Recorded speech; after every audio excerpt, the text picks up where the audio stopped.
Working with plant material that's local to me is very important, and it's something that I like to share with online followers on social media and also members of my eco-print and wet felt club, or those who come for workshops here at Clasheen. I think it's really important for all sorts of reasons not to be always envious of what's further away. Try and work with what's in your own locality.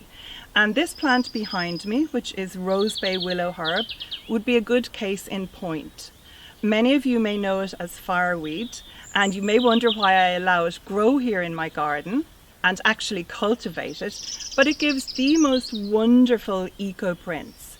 And this here is a men's linen shirt that I actually got while I was teaching.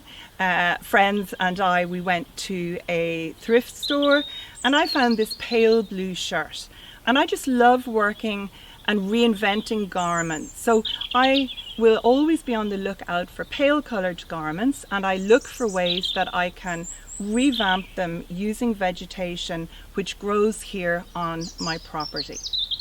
You may also notice actually that there are two different colours of prints on this particular piece, and the back of the rosebay willow herb leaves gives a really strong dark colour, whereas the front of the leaf gives more of an outline. And this is something that's really nice to play around with in the design.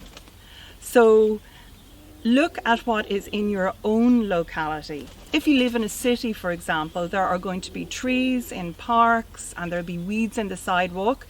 They all provide potential eco-printing vegetation.